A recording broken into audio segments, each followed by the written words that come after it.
Ya, assalamualaikum warahmatullahi wabarakatuh. Bertemu lagi dengan saya yang akan membahas video tentang pembelajaran sejarah agama Islam. Nah, saat ini video ini akan membahas tentang materi kelas 9 yaitu corak keislaman yang ada di Indonesia. Corak sejarah Islam yang ada di Indonesia. Yang pertama itu ada di bagian pendidikan. Nah, corak yang pertama itu ada di bagian pendidikan. Kita tahu ya bahwasanya pendidikan ini adalah sarana pertama kali Islam masuk ke Indonesia. Ini masih berkaitan dengan bab masuknya Islam ke Indonesia. Nah, jadi Islam masuk ke Indonesia ini yang pertama pasti melalui pendidikan.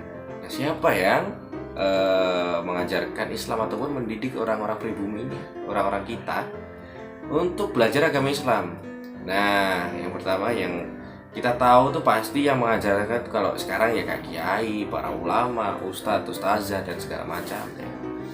Tapi ketika dulu itu yang mengajarkan agama Islam itu adalah para saudagar-saudagar dari Arab, Persia untuk mengajarkan atau sekalian berdagang, mereka juga menyebarkan agama Islam.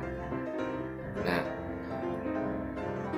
dari situ karena kita tahu di materi sebelumnya para pedagang tersebut tuh singgah di Indonesia karena Indonesia merupakan suatu tempat yang strategis, yaitu yang dilewati menjadi salah satu jalur perdagangan internasional, yaitu di Selat Malaka, dan mereka pun singgah sehingga meninggalkan corak pendidikan terhadap bangsa ini dan corak pendidikan agama Islam.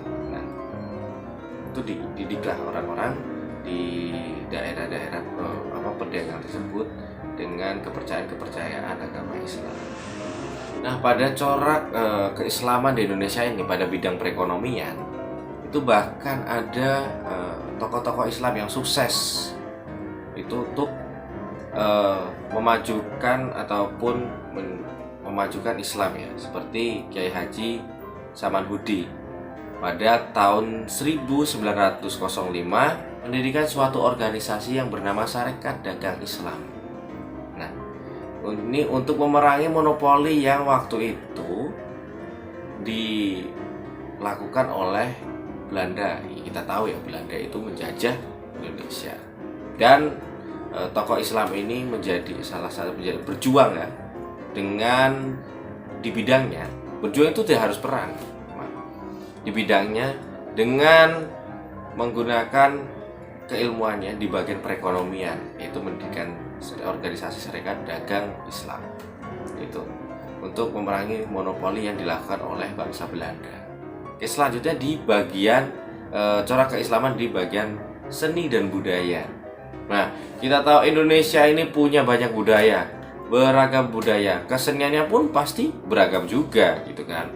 Nah, Islam ini datang itu dengan damai, tidak dengan serta-merta mengukuhkan dirinya bahwasanya memang sebenarnya Islam adalah agama yang paling benar, agama penyempurna dari agama-agama sebelumnya.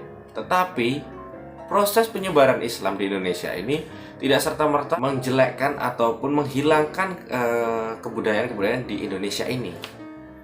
Nah, Islam datang dengan mengakulturasi budaya ataupun mencampurkan budaya dengan agama Islam tersebut.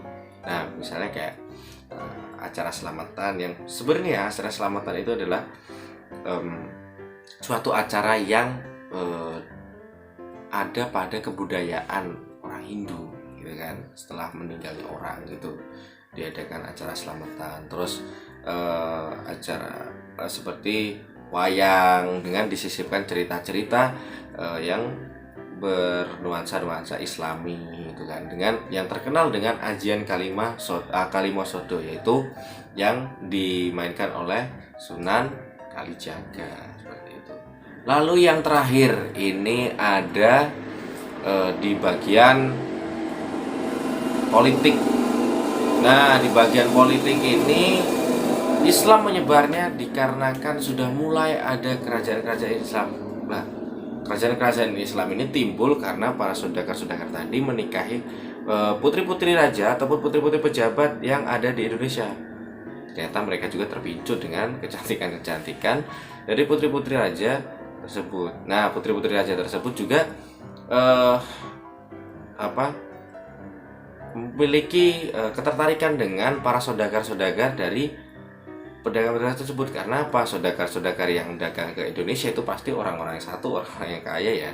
Yang kedua, orang-orang itu memiliki pengetahuan yang lebih daripada penduduk-penduduk pribumi, sehingga memiliki suatu daya tarik kepada putri-putri bangsawan tersebut, sehingga mereka menikah.